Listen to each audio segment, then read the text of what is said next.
What's up, channel members? I, number one, want to apologize for how late this video is, okay? I'm sorry, and I feel really bad. The past, 2 weeks have been insane. I was in New York for the Creator Summit, filmed a video for you guys there. The video, I swear to God, I wasn't recording for the first half of the video, so I can't use it. After that, I got home. I was home for 2 days. Then I was shooting with Hollister for 2 days, and those were long-ass shoot days. And then now I'm going to New York tonight. Literally in 3 hours. If you're wondering why this is late, that's why. But you know what? Done with the excuses. I'm sorry. Hopefully it doesn't happen again. I feel like I'm talking to my parents, won't happen again, guys. But today we're gonna be reading your guys' assumptions about me because it'd be fun to do it for you guys. We're gonna be seeing what you guys assume about me. I'm leaving for SoulCycle in 20 minutes, so let's make this quick. So first assumption, you're actually ridiculously smart and very well spoken. Your work ethic is amazing, and maybe you love coffee so much because you drank it a lot during school to keep you awake during those long nights of AP class homework. This is just so nice, for one. Thank you so much. I was pretty good in school. I slept for 3 hours a night because I took a lot of hard classes. And I don't regret any of that. I think it was great. I think it taught me how to have a better work ethic, but it definitely destroyed me. That's actually when my coffee addiction did start, is when I was taking those hard classes and was never sleeping. So I think you're onto something. Your assumption was correct. Next, you're tired of having to hide your friendships and relationships with people because of what the internet will say about them. I don't really hide friendships or relationships too much. I think that there's definitely aspects of all friendships and relationships in life that need to be kept private. I'm not going to show you my mom and I having an argument, but I might show her in a video for a little bit of us having fun because that's, something I want to show. So, I don't obviously show everything about my friendships and relationships in my life. And in some ways I might hide some aspects. I don't really think I hide them on purpose. I just think that they're just not shown. And I'm not really tired of it because it's just the way it is. You know what I mean? I totally understand that I can't show everything and I shouldn't show everything. And there's certain things that need to be kind of kept to myself. It can be difficult at times. I deal with it. I figured out what makes me feel comfortable and what makes me feel right. And I just kind of go with it. Next, we miss the old Emma stuff bothers you. It used to, because I used to be hey, I feel like I'm cool now too. And I kind of would take it personally. But as I've grown older and more, experienced more of that type of commentary, I've learned how to be hey, you know what? I get it. People aren't gonna always like you as much as you evolve. And I understand, but I don't really care anymore because I like the way that I'm evolving and growing. And I'm happier and more confident and more, just more in tune with myself now than I was 6 months ago, a year ago, 2 years ago. And so where I am now is where I'm supposed to be. And the content and the way I behave is the way it's supposed to be for right now. If I was staying the same, then I wouldn't be evolving and changing, and that would be boring and that would be unhealthy. So it's all healthy and positive in my eyes. And so if some people don't see it the same way, that's all right with me because that's their fucking problem. Somebody assumed that I'm constantly late to SoulCycle. No, I'm late to SoulCycle every once in a while, but usually I'm actually early,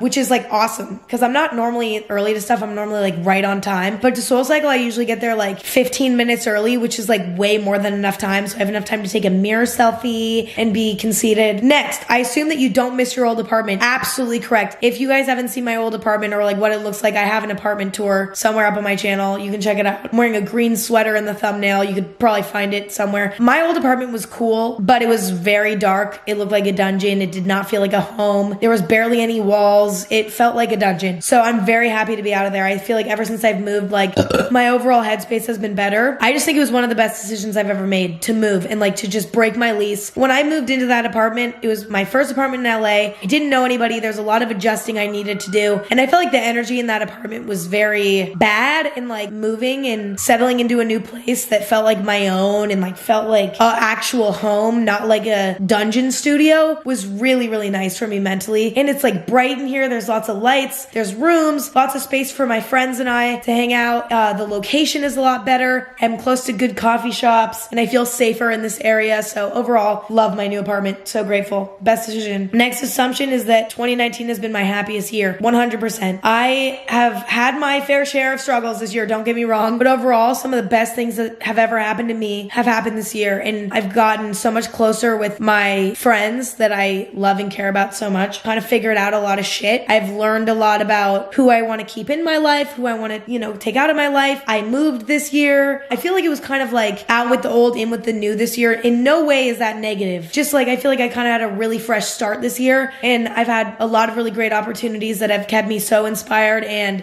feeling excited about what I'm doing, and it's been a great year so far. Also, I've been really focusing on my mental health, physical health, all of that, and like that's been number one priority over everything. And with that, I feel like I've been able to like fully, be more creative and everything and do what I gotta do. And I've had a lot less mental breakdowns this year. I have had my fair share, but a lot less than normal. Feeling really great. I'm feeling good. Next assumption, you went through a decent amount of childhood trauma. The funny ones always do. Thank you for calling me funny for one. But also, I don't think I had any like abnormal amount of childhood trauma. I think everybody goes through a little bit of childhood trauma. I definitely went through a little bit here and there. Nothing that was that bad. Nothing that was anyone's fault. But the normal stuff like bullying. My parents got divorced. There's a lot of complications with all of that. But overall, we got through it. I'm okay. So, I assume that you love to lurk on comments or tweets about you. Yes, I love that. I always do that. I always try to like tweets and like Instagram posts or whatever that I see that are funny or cool or whatever. So, I love doing that. I think it's fun. Unless it's negative, then I get kind of sad, but like only for like a split second, and then I'm like, fuck you, and then I don't care. Next one, you still keep in touch with your old friends. Yeah,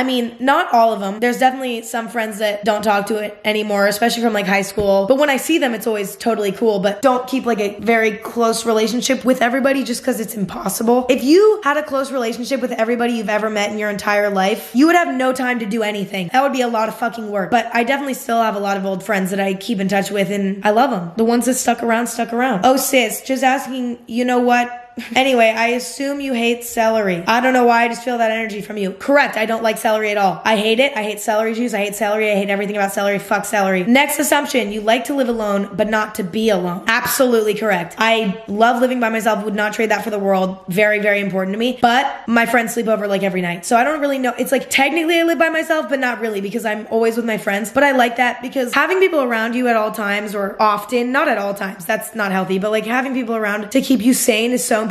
When I'm, freaking out about some stupid shit, I can like tell my friends or, if my parents are visiting, tell my parents, and then they'll be like, yo, look at it this way. And they put things into perspective for me and look at it in a different way that I wasn't looking at it. And that's very healthy. Having good people around you is great, but also being able to be alone and have your alone time is also very crucial. So it's all about balance. You can pick up stuff with your toes. You just seem like the type. No, I don't have any control with my toes. I have pretty short toes. Like I have pretty small feet and like my toes aren't very long. So can't really do much with them, but I wish I could type with my toes. That seems like it'd be fun. You assume I'm low-key good at SoulCycle and not like those other moms who can't keep up. I'm not gonna lie to you, I'm very competitive with SoulCycle. When I go in there, I feel like I have to keep up with the instructor. I like am very hard on myself if I don't. I don't know why I'm like that, but I take it very seriously, as like embarrassing as that is. There's some moms though in SoulCycle that are so good, like better than me, and I'm always like threatened by that. I don't think I'm the best at SoulCycle, I'm not that great, but I definitely don't think I'm bad, and I know I take it seriously. If any of you have ever taken a SoulCycle class with me, let me know if I'm good or not. I have no idea. There's no way for me to know. Finding real friends is hard for you. Yes, and yes, absolutely. And I think it's hard for everyone. I don't think finding a real friend is easy. As I've evolved through my life, there's been a lot of people where I just feel like the energies don't necessarily align. Not that that's a negative thing, but that's just how it is. Or maybe they don't have the best intentions with me. Whatever. It's their problem. I've seen a lot of that. It's hurt me in the past. I know it when I see it, and I know when I need to kind of like distance myself. Having that skill now that I'm older is really, really great because it allows me to like feel comfortable to like, be social and try to make new friends. And if I don't feel like it's a good match, then I will dip out. It is what it is. You're the most kind-hearted, down-to-earth person in the world that people on the internet try to bring down, and that's why you had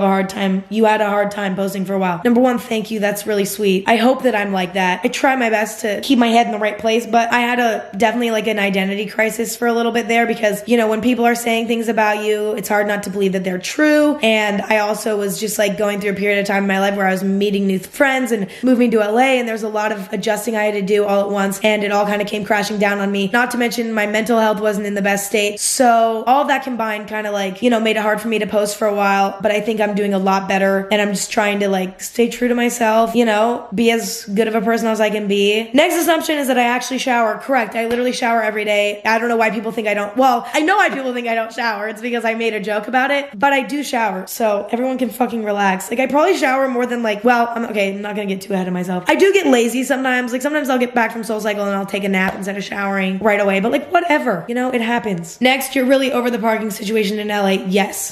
Parking in LA is like basically impossible and it takes like an hour to park unless you valet, but valet is expensive. So then it's like, who's really winning now? Nobody. Next, the podcast has been really good for you mentally. I don't know why. I feel like you're so yourself and you seem really happy when you're doing it. Absolutely. I love podcasting. It's been a great new creative outlet for me. I've really loved doing it. I've had so much fun just trying it out and like seeing what works and like just experimenting with a new medium and platform. I'm just really fucking with it. So I love the podcast. It was really great for me. And it came into my life at a really good time too. Like I started recording my first episodes when I was going through kind of a weird rough patch. And so it really got me out of it. I think having that new thing. I assume the hate you get from the internet hurts you a lot. It used to a lot more. Now I'm getting better. I just don't really read it anymore. If I like see one hate comment on a photo and I start to see that it's like a trend, I just stop reading and I just avoid hate at all costs. And when I see it, I just try not to take it too seriously. But I'm learning to like only look at the nice comments and like appreciate those and just ignore the shitty comments because what's the point in wasting energy reading those? Next assumption is that I went to SoulCycle this morning. I didn't. I'm going in like 5 minutes when I'm done filming this. Next, assume that I don't go thrifting as much as I used to. That's true because honestly, thrift shopping is not what it used to be. It used to be so freaking fun. Like you could find such good shit because nobody else was going there. Like thrift stores were like vacant when I would go thrift shopping, or there'd be like old people there, but they wouldn't be getting the same stuff that I was getting. You know what I mean? But now I feel like thrift shopping is really trendy and a lot of people are doing it. So a lot of the good stuff is picked over. So that's kind of a drag. But I've been doing a lot of online thrifting where like you can get one of a kind vintage pieces online, even though it's more expensive that way. You find a lot more cool, unique pieces. And yeah, so I've been into that. Next assumption is that I scrunch my toilet paper. Absolutely not. Fold 100%. I'm kind of offended that you would even think that I would do that. I used to when I was younger though, when I was like 5, because like 5-year-olds don't know how to fold shit. So next is that I buy Air Force Ones as a coping mechanism. Yes, I literally just bought a new pair because I'm stressed out. No, I just go through them so quickly because they get dirty. They're white shoes, but it is a coping mechanism. And I have a new pair of Air Force Ones. I feel like I'm on top of the world and I can handle anything. Next, you want somebody to edit your videos so you can post more, but no one edits like you do. 100%. It'd be great if somebody could edit for me because I could chill and just focus on filming. But for me, editing is so important for telling a story. And I feel like at some point I might, you know, bring somebody in and help me with like my rough cut or something just to like cut down the workload. I'm always going to have my hands on editing. I'm never going to fully give it away, if ever. I mean, I might not even ever let anybody help just because I think that's what makes me feel the most connected to my content and helps me stay creatively inspired. We'll see what happens in the future, but for now, it's just me. I assume you have some illness to always be on your period. Honestly, I don't know. I had my period twice last month. I literally don't know how it happens. I've thought that I started my period already like 2 or 3 times this month, but I've not fully gotten my period. I have period cramps right now. Who knows what that even means? So yeah, definitely. I probably have something wrong with me, but the doctor said that I'm fine and I just am very irregular. So imagine having your period fully twice. I spent half of my month last month on my period. Imagine that. It was terrible. Okay, well that's the last assumption. I'm gonna go to SoulCycle now. Now I'm gonna be late. So the person who assumed that I'm always late to SoulCycle might be kind of right today. Thank you, members, for being so patient. I'm sorry it's a week late. Yeah, I love you guys so much. Thanks for being so fucking cool and supporting me a little extra. I really appreciate it. I hope you guys have an amazing day, and I'll see you guys soon. Bye, everyone. Stay woke, okay? And be yourself. All right, bye.